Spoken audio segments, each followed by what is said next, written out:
والسلام کی محبت، حضور کی آل کی محبت، حضور کے اصحاب کی محبت لوگوں کے دلوں میں ڈالی ہے۔ جب لوگ گمراہی کے اندر تھے، جب حضور نبی علیہ السلام کی شان کے اندر گستاخیاں ہونے لگی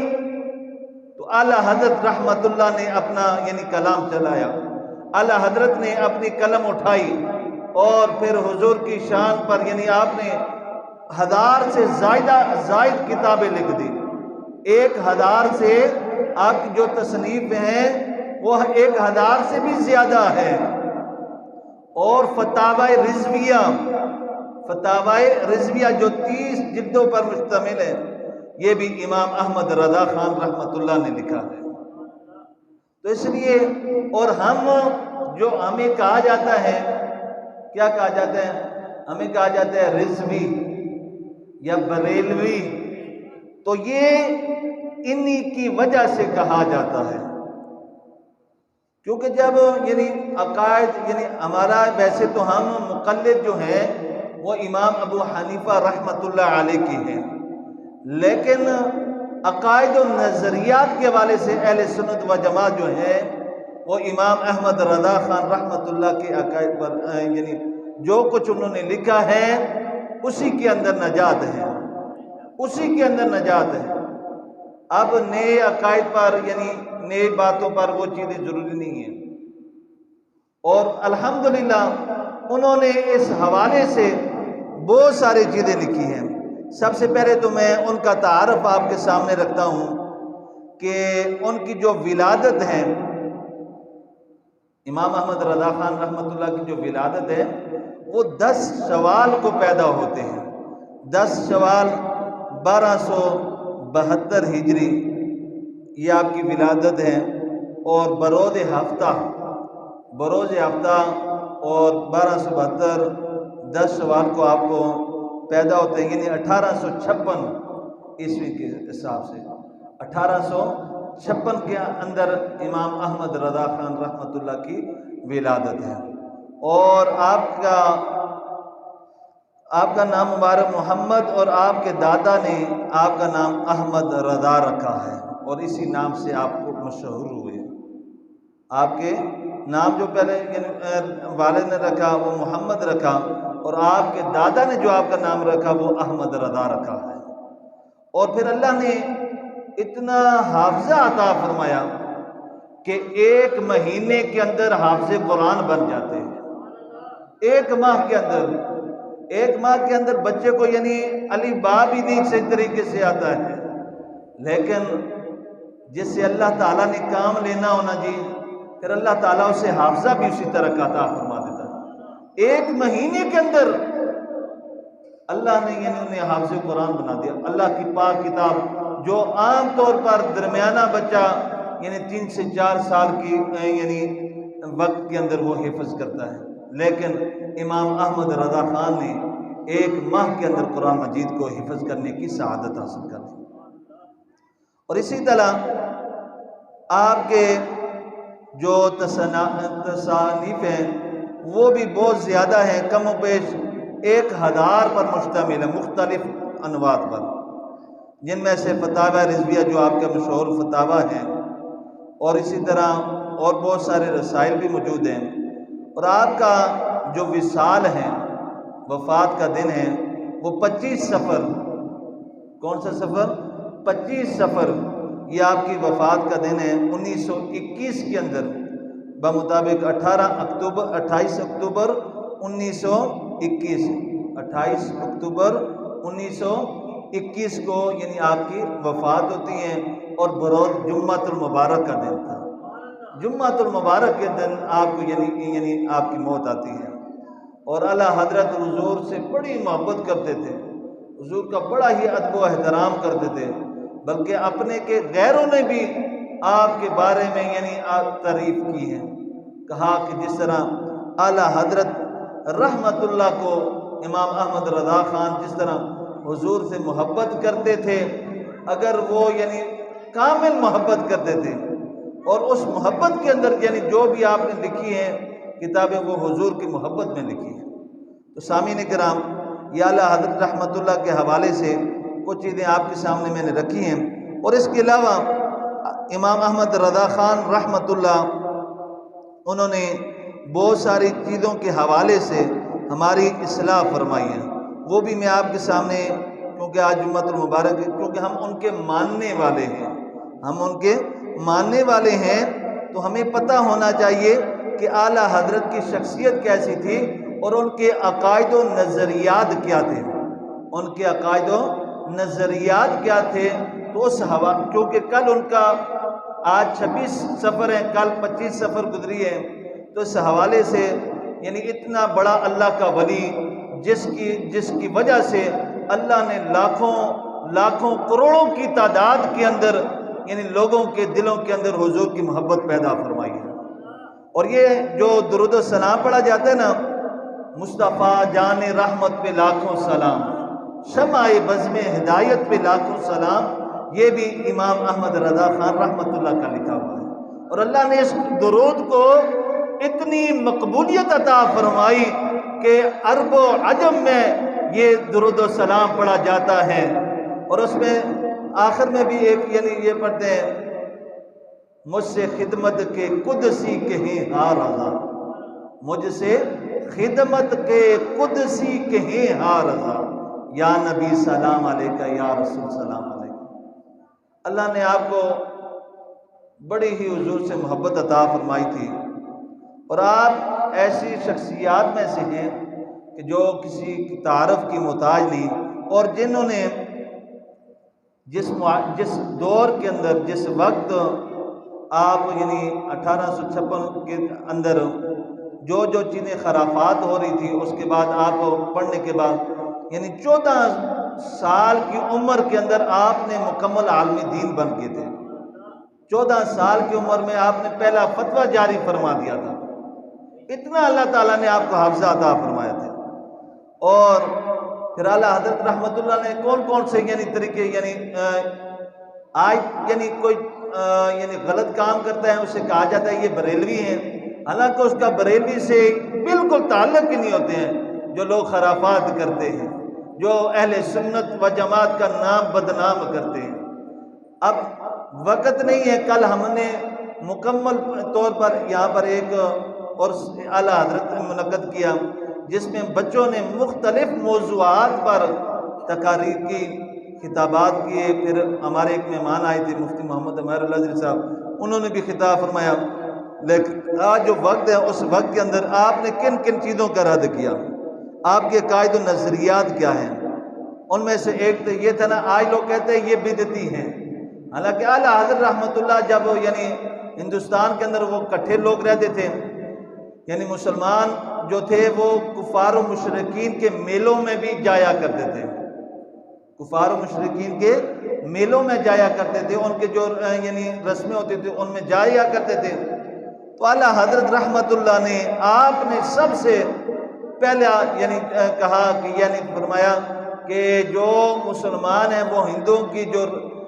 رسم و رواج والا دین ہے، رسومات ہیں، اس کے اندر اس کا جانا ناجائز ہے، یہ اعلیٰ حضرت نے آ کر کہا۔ اور آپ نے باقاعدہ یعنی اس کی آگے پھر اس کی کہا کہ ممکنہ صورتیں جو ہیں وہ 4 صورتیں ہیں، اگر یہ صورتیں پائی جائیں تو آپ جا سکتے ہیں۔ پھر اسی طرح یعنی آگے آپ نے جس چیز کا رد کیا وہ محرم الحرام اور ماہ سفر میں نکاح کی ممانعت کا تاثر، یعنی جس طرح ابھی سفر کا مہینہ یعنی یہ آخری ہفتہ جا رہے ہیں، 26 آج ہو گئی ہیں، تو اس وقت لوگوں کے اندر اور آج بھی یہ پایا جاتا ہے کہ محرم کے اندر اور سفر کے اندر شادی نہیں کی جاتی ہے، شادی کو جائز ہی نہیں سمجھتے ہیں۔ اور بھائی اعلیٰ حضرت نے یعنی سب سے پہلے اس پر کام کیا۔ لوگ تو آج ان کو کہتے ہیں بدعتی ہیں یا اس طرح کے ہیں، ان کو پڑھ کر تو ہم ہی دیکھیں نا وہ کیسی علمی شخصیت تھی اور کس طرح انہوں نے اس دور کے اندر اس وقت کے اندر دین کا کام کیا ہے، جس وقت یعنی مسلمانوں کی حکومت ہی نہیں تھی۔ انہوں نے کہا کہ محرم میں کے اندر بھی اور ماہ سفر کے اندر بھی، یعنی جس طرح باقی مہینوں کے اندر شادی کرنا بھی شادی کرنا جائز ہے۔ یہ ہے اعلیٰ حضرت کے ماننے والوں کے عقیدہ، یہ اعلیٰ حضرت کا عقیدہ ہے، اور انہوں نے کہا کہ یہ ناجائز نہیں ہے، حرام نہیں ہے۔ اگر کوئی بندہ محرم کے اندر بھی کرے یا سفر کے اندر کرے، سفر کے اندر بھی شادی کے اندر کوئی نوسط نہیں، کوئی رکاوٹ نہیں، بلکہ وہ بھی شادی کامیاب ہوگی۔ ہاں، محرم کے حوالے سے آپ نے یہ ضرور لکھا ہے کہ ویسے بھی عام وقت کے اندر بھی یعنی لولاب گانا بجانا یہ حرام ہوتا ہے، اور محرم کے اندر بھی اگر شادی کی جائے تو ان چیزوں سے بچا جائے۔ یہ نہیں ہے کہ ڈول گانا بجانا محرم کے اندر یہ حرام ہے، بلکہ اس کے علاوہ بھی ان چیزوں سے بچا جائے، یہ حرام ہے۔ تو آپ نے فرمایا اگر یعنی یہ ان پر پابندی کر سکتے ہیں تو بہتر ہے کہ وہ یعنی شادی کرا کر، ہاں فرمایا اگر ان چیزوں پر پابندی نہیں کر سکتے تو بہتر ہے کہ اگر وہ دوسرے، لیکن یہ سب سے پہلے آ کر لوگوں کا جو یعنی اس کا رد کیا، اس وقت لوگ یعنی محرم کے اندر شادی کرنے کو، سفر کے اندر شادی کرنے کو حرام سمجھتے تھے۔ تو آپ نے اس کا آ کر کہا کہ محرم کے اندر بھی شادی کرنا جائز ہے، اور سفر کے مہینے کے اندر بھی شادی کرنا جائز ہے۔ یہ فتاوی رضویہ کتاب النکاح کے اندر آپ نے نقل کیا ہے۔ اسی طرح مولا مشکل کشا حضرت علی کرم اللہ وجہہ، اور ان کا روزہ رکھا جاتا تھا، اور 10 بیویوں کی کہانی سنائی جاتی تھی۔ یہ یعنی اس وقت بڑا مروج تھا، لوگوں کے اندر بڑا مشہور تھا کہ 10 بیویوں کی یعنی کہانی سنائی جاتی تھی، اور حضرت علی المرتضیٰ رضی اللہ تعالیٰ عنہ کا روزہ رکھا جاتا تھا۔ تو آپ نے اس چیز کو بھی آ کر روکا، آپ نے فتویٰ دیا، کہا روزہ جو ہے کوئی بھی جو چیز ہے وہ اللہ کے لیے ہے، روزہ اللہ کے لیے رکھ سکتا ہے۔ ہاں، روزے کا جو ثواب ہے وہ اِسال ثواب، اگر نفلی روزہ ہے تو اس کا اِسال ثواب حضرت علی مرتضیٰ رضی اللہ تعالیٰ کر سکتے ہیں۔ باقی اللہ کے علاوہ کسی کے لیے بھی، نہ کسی نبی کے لیے، نہ کسی رسول کے لیے، نہ ہی کسی یعنی اولیاء اللہ میں سے کسی کے لیے روزہ نہیں رکھ سکتا ہے۔ اسی طرح جو 10 بیویوں کی کہانی سنائی جاتی تھی، یہ بھی آپ نے کہا کہ یہ غلط رسومات ہیں، اور یہ بالکل اس کی یعنی کوئی تاثیر نہیں، کوئی برکت نہیں، آپ نے اس کی بھی آ کر ممانعت فرمائی۔ اسی طرح آپ نے ڈونگی پیروں فقیروں کا لمبی لمبی چوٹیاں رکھنا، لمبی لمبی چوٹیاں رکھنا، اس سے بھی آپ نے منع فرمایا۔ یعنی جس طرح آج کل بعد ڈونگی پیر فقیر اور ملنگ لوگ اپنے بال بڑھا کر عورتوں کی طرح لمبی لمبی چوٹیاں رکھتی ہیں، اور ولایت کے بلند درجے کے دعوے کرتے ہیں، یعنی جتنی چوٹی بڑی ہیں، جتنے بڑے بال ہیں جی، اتنا ہی ولایت کا یعنی یہ بہت بڑے کامل ولی ہیں، یہ تو بہت دور کے پہنچے ہوئے ہیں، پتہ نہیں کہاں کے پہنچے ہیں، جنت کے یا جہنم کے، لیکن پہنچے ہوئے ہیں۔ تو یعنی اس طرح کی یعنی یہ اعلیٰ حضرت نے آ کر ان سے منع کیا ہے۔ یہ اہل سنت کا عقیدہ نظریہ نہیں ہے، یہ اہل سنت کی تعلیمات نہیں ہے۔ ہم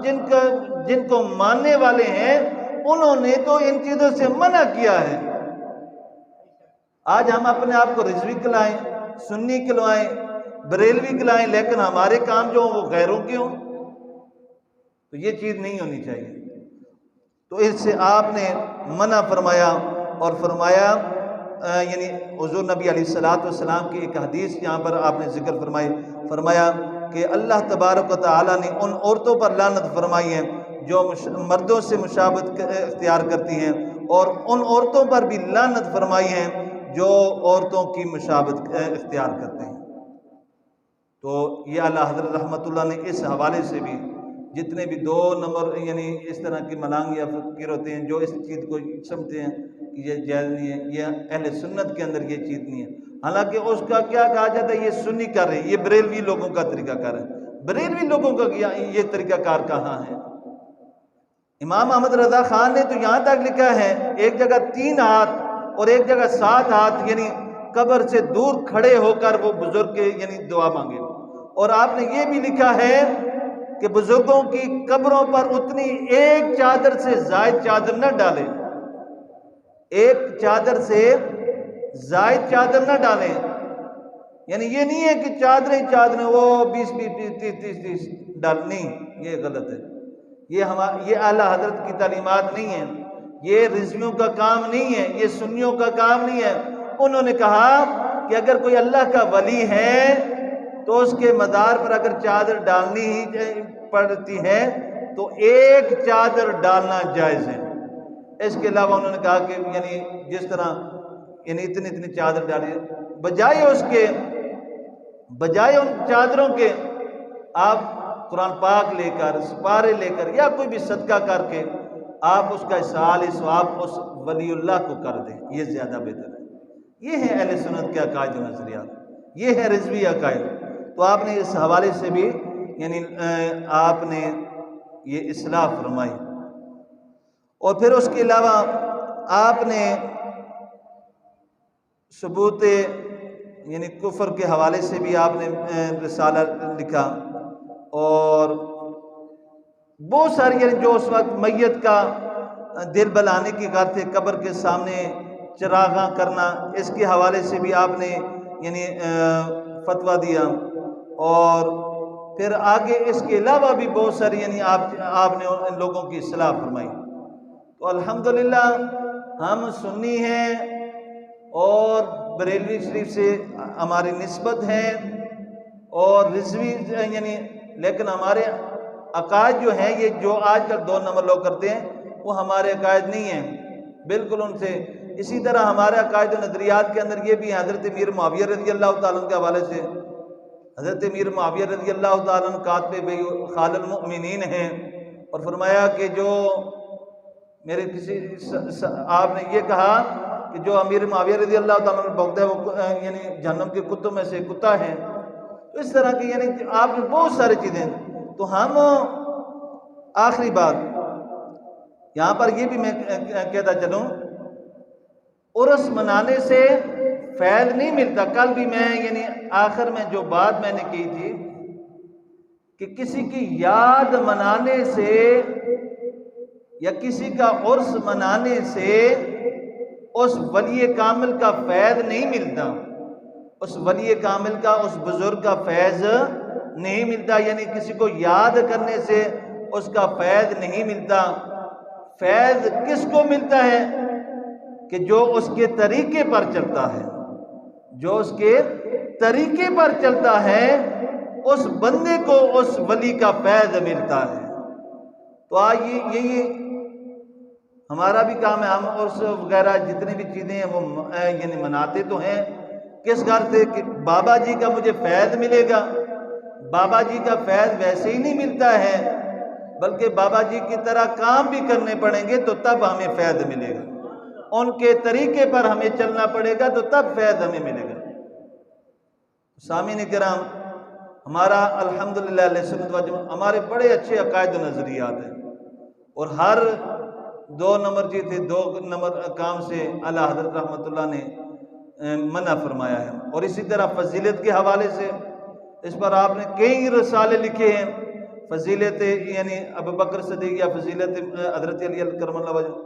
اس میں بھی آپ نے یعنی فضیلت حضرت علی کرم اللہ وجہ، یہ ہیں سنیوں کے عقائد. تو سنی جو ہے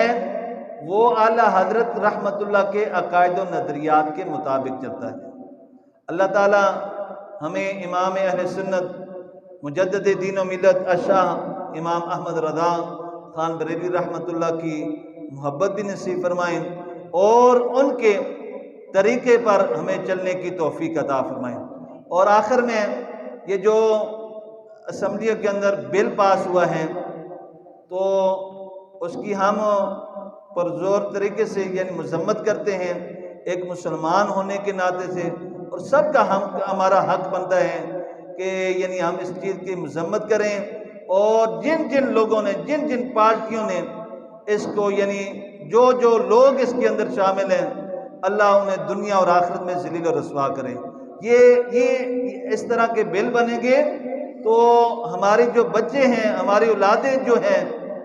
وہ کل یعنی ان کو یعنی عورت میں اس کے ساتھ شادی کرے گی، مرد کے ساتھ شادی کرے گا، وہ اپنے کو چاہے بغیر کسی ٹیسٹ کے وہ اپنے عورت جو مرد اپنے کو لکھوا سکتی ہیں، مرد جو ہیں وہ اپنے کو عورت لکھوا سکتی ہے بغیر کسی ٹیسٹ کے، اس کے کہنے پر یعنی مجھے مرد کی طرح فیل ہو رہا ہے تو اسے یعنی نادرے کے اندر یعنی بغیر کسی ثبوت کے اس کو مرد لکھ دیا جائے گا۔ اگر وہ کہے کہ میں عورت یعنی مجھے تو اسے عورت لکھ دیا جائے گا۔ اور 2018 کے بعد سے لے کر یعنی جو حالانکہ یہ تحفظ دینے یعنی کہتے ہیں کہ یہ یعنی جو تیسرے خنثی جنہیں کہا جاتا ہے انہیں دینے کے لیے، لیکن یہ ان کے لیے نہیں تھی، یہ ہمارے آگے اس کے جو یعنی جتنا بھی نکال لکھے ہوئے ہیں ان کے اندر بہت ساری چیزیں ہیں کہ جو جنس پرستی کی طرف یعنی لے کر جانے والی ہیں اور شرم و حیا یا بے حیائی کا فروغ دینے والا یہ بل ہے۔ ہم اس کی پرزور مذمت بھی کرتے ہیں اور اللہ رب العالمین ہمارے حکمرانوں کو بھی ہدایت عطا فرمائیں اور کہ یعنی ایسے جو ملک اسلام کے نام پر بنایا گیا تھا لیکن اس کے قوانین جو ہیں وہ غیروں کی طرح بنائے جا رہے ہیں، جو لا الہ الا اللہ کی بنیاد پر بنایا گیا، جو اس لیے بنایا گیا کہ جس کے اندر حضور نبی کریم صلی اللہ علیہ وسلم اور قرآن کے مطابق قوانین ہوں، لیکن اس کے اندر غیروں کے قانون ہیں۔ اللہ ہمارے حکمرانوں کو اور تمام امت مسلمہ کے حکمرانوں کو اللہ رب العالمین انہیں ہدایت عطا فرمائے اور اسلام کے لیے کاوشیں، اسلام کی سر بلندی کے لیے کاوشیں کرنے کی توفیق عطا فرمائے۔ وآخر دعوایا ان الحمدللہ رب العالمین۔